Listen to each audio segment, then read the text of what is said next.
Are you happy in your business? Now, I have had my share of emotional ups and downs in my 20 years of being a solo entrepreneur coach. And the patterns I've seen in myself and in my clients is that those downs are usually when I was personally feeling unfulfilled. Sometimes it was because a launch that flopped, and sometimes it was just life and had nothing to do with business.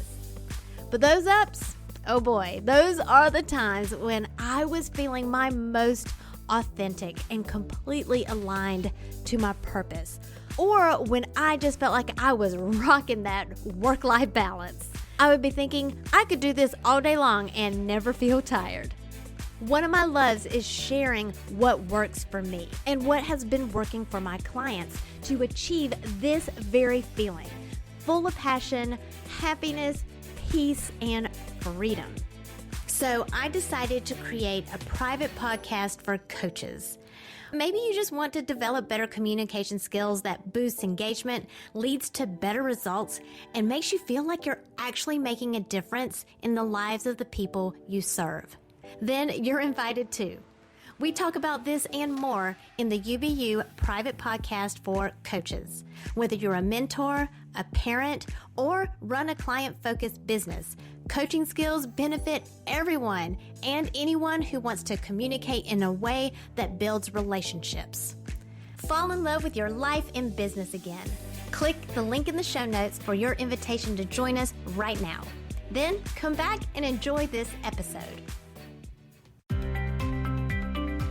Hey there, this is it. I can't believe it's almost over. Today is step 5 of the Communicate to Build Relationships 5-day challenge. Has this been a great challenge for you? I do want to reiterate just one more time. If you haven't listened to step 4, go back and do that, especially since I did give you a little sneak peek of what you'll learn in the Get Connected course about Acknowledgement Languages. So again, I'm Jen, and it is the final day of our challenge. All week in the challenge, you've been learning how to have meaningful and productive interactions with the humans in your life. And if you've been doing the challenge tasks, I want you to think back to where you were in step 1, when you first understood that you had a personality paintbrush. And just take a moment to congratulate yourself on the progress you've made in just 4 days. Maybe you're more aware of your pace versus other people's pace, which has led to more patience.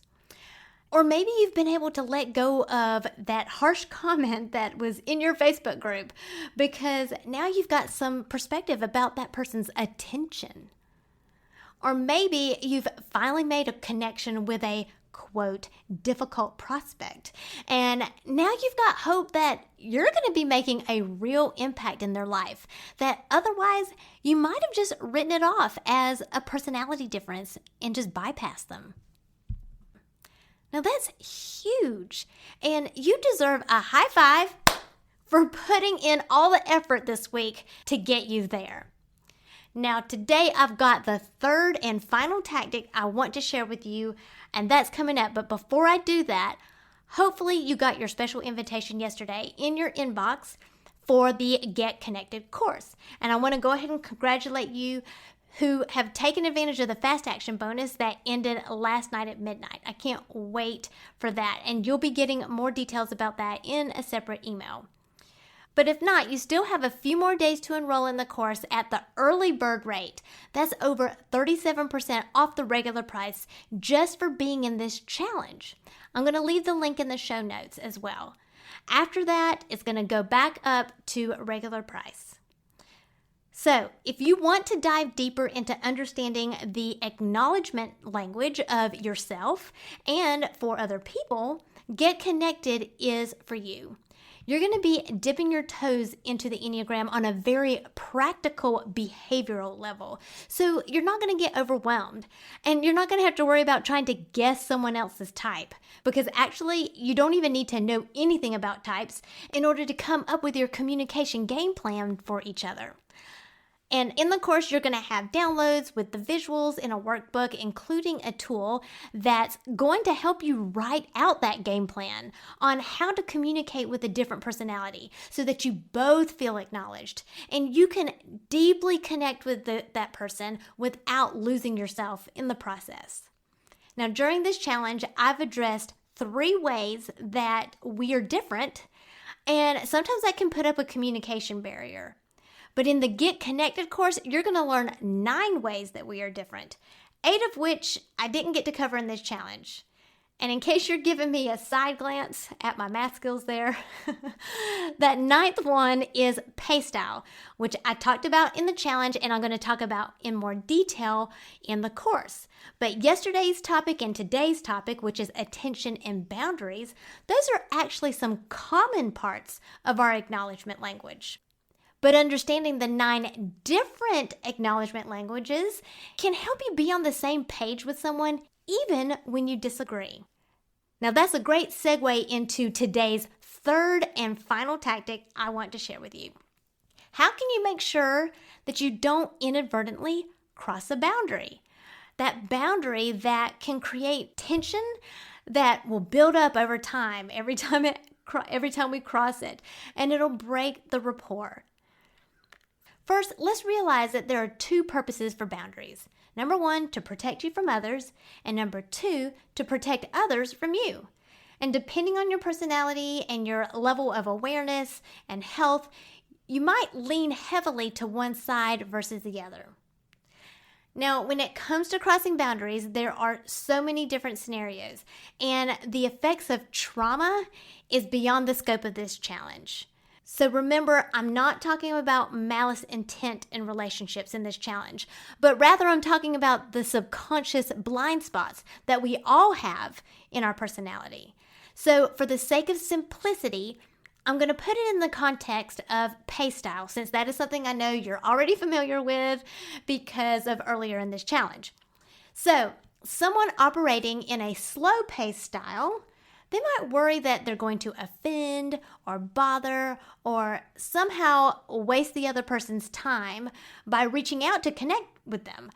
So either they don't reach out or they might reach out in a way that there isn't any room for reciprocation.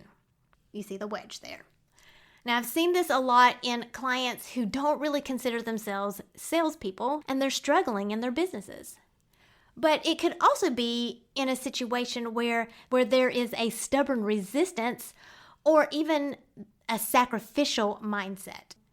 There might be a lot of thinking and feeling happening, but not as much doing. Then there are those folks who are operating in a fast-paced style.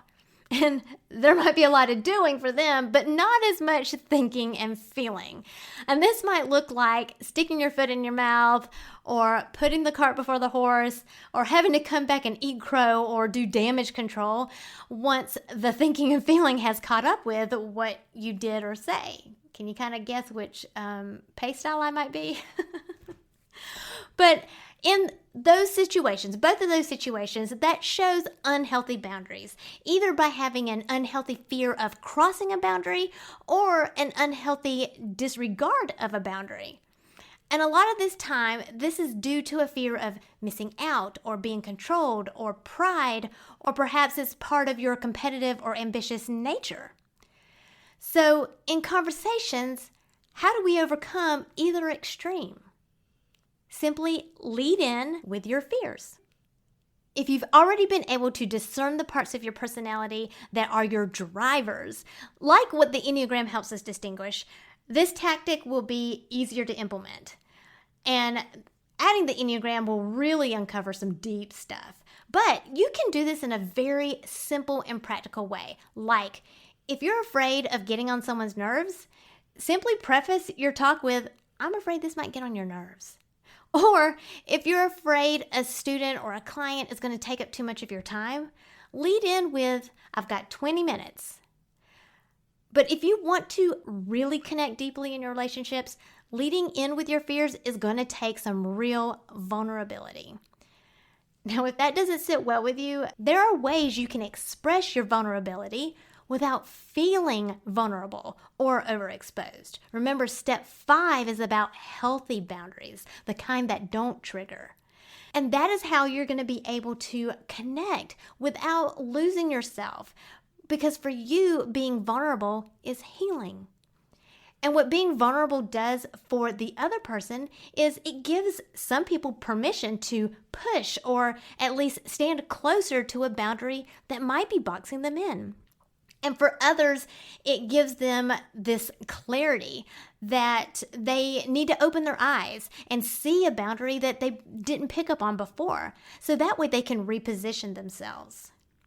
Bottom line, vulnerability is the mortar between the bricks that build a bond in a relationship. And without it, that foundation is going to be shaky. And at the slightest storm, it's not going to be pretty. So, in the Get Connected course, after we go through the 9 different acknowledgement languages, I'm going to be introducing even more tactics for a total of 9 skills that you're going to have at your fingertips to communicate in order to build relationships. And you're going to be able to implement these tactics to address both attention and boundary issues in your communications. And these are going to work for your business and personal relationships. Plus, you're going to get a handy tool that helps you highlight the differences between you and the other person so that you'll be able to create a game plan on how best to communicate with them so that you'll both feel acknowledged. So for today, your challenge task will be simply practicing leading in with your fears and observing their responses. Now, this might require some digging to uncover what you might be afraid of. And newsflash, we are all afraid of something. So if you're feeling confident that you don't have a fear to lead in with, take today to just observe yourself and get connected with yourself first to see if you can discover something about yourself that might show vulnerability privately first. And if not, there's a tactic with a better fit waiting for you inside of the Get Connected course. So practice this sometime today at least once, and then post in the group or send me an email or a DM and let me know that you did it. And that will be your 5th drawing entry for the prizes, 6th if you've completed all 5 steps. Now remember, the prizes are gift cards, coaching, and a free seat in the Get Connected for Leaders and Business Owners course. And if you've already enrolled and you're the winner, I'm just going to give you a refund. No problem. So today we talked about leading in with your fears, and that vulnerability is that mortar between the bricks for a strong foundation of a relationship. And your task today is to start your conversations leading in with your fear and to observe the other person and how they respond. Now, don't forget to post, email, or DM me that you've practiced it so that you can get your drawing entry plus your bonus for completing all 5 steps. Well, congratulations! You made it to the end of the challenge. I'm kind of sad that it's over, but I am so thrilled at the results and progress that you've made this week. I believe that understanding the acknowledgement languages and how we are all different really opened my eyes, and I hope it has helped you this week too. I want to thank you for participating in this challenge and being a part of my ripple effect into the world. And I can't wait to see how much further it can ripple with you inside Get Connected. I'll see you then.